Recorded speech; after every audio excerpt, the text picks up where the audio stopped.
반갑습니다. 청춘부동산입니다. 오늘 내용은 제가 말할까 말까에 대해서 한 달 동안 고민하다가 이야기를 하는 내용으로요. 4월 17일에 워렌 버핏이 CNBC와의 인터뷰에서 리만 사태는 없다. 은행은 무너지지만 예금자는 보호를 받을 것이다. 레버리지를 관리 못한 상업용 부동산은 문제가 될 것이다 등의 이야기를 했었는데, 이 내용으로 두 가지를 확인할 수가 있어요. 미국은 현재 노랜딩이라고 할 정도로 경제가 좋기 때문에 금리 인상을 멈추더라도 고금리를 유지할 가능성이 높고요. 이로 인해서 부채 비율이 높은 상업용 부동산이 무너질 것이라고 합니다. 우리나라 아파트를 보면요, 대출 비중이 한 60에서 한 70%로 높고요. 현재 고금리 수준을 유지하게 되면은 대출을 못 갚는 가계는 연체율이 상승이 될 거고, 부채를 관리 못한 아파트는 무너지게 될 것이라고 볼 수가 있는 거죠. 자, 이는 저의 개인적인 생각입니다만, 부동산 유튜브를 처음 시작할 때 이후부터 매년 하나씩 큰 이슈에 대해서 제가 주장을 했었죠. 21년에 만촌 이동주택을 구입하세요.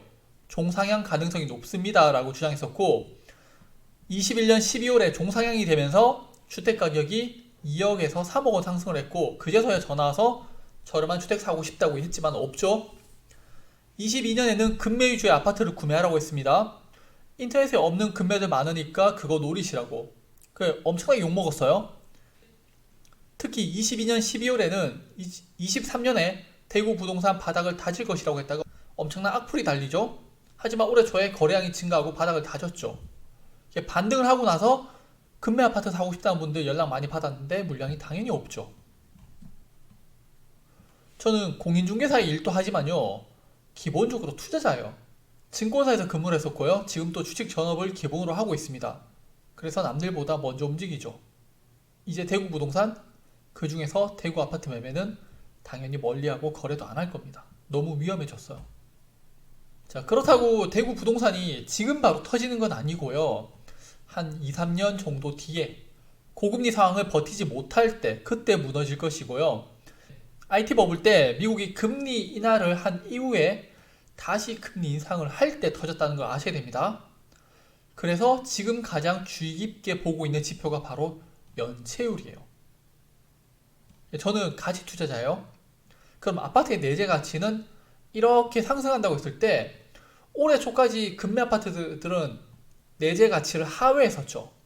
하지만 지금은 다시 어느 정도 올라왔는데, 많은 사람들이 아파트 가격이 오를 것이라고 믿고 있죠.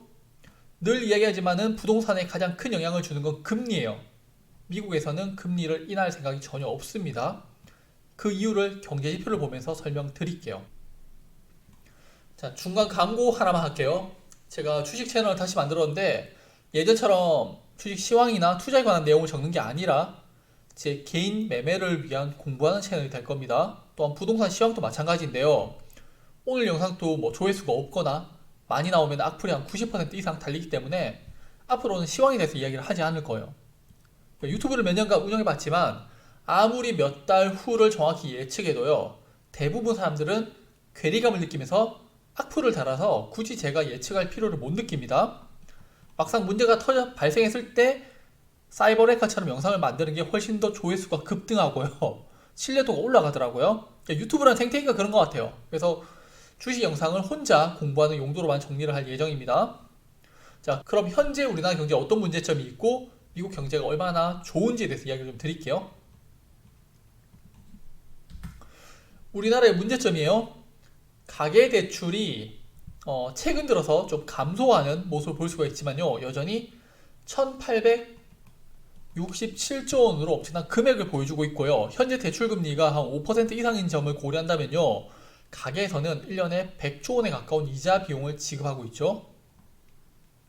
가계대출은 줄었는데 은행 대출금은 불과 3년 만에 400조 원이나 증가하는 모습을 볼 수가 있습니다. 코로나로 인해서 기업들의 운영이 어려워져서 대출을 많이 받을 수 있고요. 특히 PF 대출 등이 문제가 되고 있죠. 현재 우리나라의 경제 상황이 얼마나 어려운지 생각해 보세요. 자영업자들, 코로나 시국에 정부에서 천문학적인 자금을 지원했었죠. 재난지원금으로 국민들에게 일정 금액을 줬었고요. 자영업자들에게도 피해 회복을 위해서 몇백만 원씩 몇 번이나 지급을 해줬고, 저금리 대출도 지원해 줬는데 이제 대출 만기가 돌아오고 있고 이제는 무조건적인 지원이 없기 때문에 자영업자들의 경영은 점점 어려워질 겁니다. 반도체의 경영 악화? 아쉽죠? 여기에 대한 이야기는요, 정치적으로 비춰질까봐 그냥 넘어갑니다. 대충 우리나라의 내수는 무너지고 있고요. 무역으로도 적자를 보고 있기 때문에 경제적인 반등이 쉽지가 않죠. 대한민국은요, 스태그플레이션 상황이고요. 이를 타개하기는 쉽지 않을 겁니다. 만약에 지금 상황에서 부동산이 오르기 위해서는요, 남미와 같은 하이퍼 인플레이션 상황이 발생을 해야 하는데, 그럼 정권이 바뀌니까 그것도 어렵고요. 고물가의 내수경제 침체 상황으로 금리 인하는 더더욱 어렵죠. 참고로 한국은행에서 발표하는 물가 상승률은요, 체감 물가와는 상당한 괴리감이 있습니다. 예를 들어서 치킨 가격이 2만원에서 3만원으로 상승했다면 물가 상승률은 50% 상승을 했다고 해야 하는데, 치킨 가격은 한 2만 5천으로 상승을 하고 배달비 5천을 받죠. 그럼 치킨 가격은 25% 상승했다고 발표하게 되죠. 여튼 우리나라의 경제는 여전히 안 좋고 체감 물가는 높다는 것을 인지하시고요. 이제 미국입니다. 러시아와 우크라이나의 전쟁의 수혜 국가로요, 엄청난 돈을 벌어들이고 있는데 실업률은요 거의 40년 만에 최저를 기록하는 등 미국의 경제 성장률은 한 2%대를 보이면서 여전히 경제가 순항 중임을 볼 수가 있죠.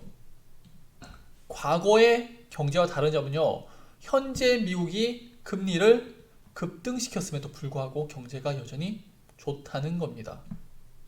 걱정이 되었던 물가 상승률은 9%대에서 5%대로 하락을 했죠. 특히 연준은요, 금리 인상 하기 전에 부동산 가격 하락에 대한 이야기를 했을 정도로 물가를 우선시했었고요. 실제 15년 모기지하고 30년 모기지는요, 지난 13년간 가장 높은 수준을 보여주고 있습니다. 미국의 경제는 호황까지는 아니지만요, 노랜딩이라고 표현할 정도로 경제 침체 없는 성장을 예견하고 있고요. 이로 인해서 미국은 금리 인상에 대한 이야기는 나오겠지만은 금리 인하는 아직도 요원한 상황이에요. 이런 상황에서 아파트를 매수한다? 고금리 시대에 상당히 위험한 발상이 될 겁니다. 실거주자들이야 내가 살면서 대출을 갚으면 되는 부분이라 큰 문제는 없겠지만요, 투자자들, 특히 갭 투자자들은 본인들의 생각과 다르게 아파트 가격이 하락을 하게 되면요, 이번에 전세 사기의 피의자가 본인이 될 수 있다는 것을 아셔야 할 겁니다. 미국은 금리 인하에 대한 속도 조절을 하겠지만은 현재 경제 지표를 본다면은 금리 인하는 요원하고요. 과거 사건들을 봤을 때 늘 고금리 상황에서 문제가 발생했기 때문에 대출 비중이 높은 대구 아파트, 나아가 대한민국 아파트는 더 큰 문제를 야기할 수 있을 겁니다. 여기까지는 개인적인 생각이었고요. 판단은 각자 하시기 바랍니다.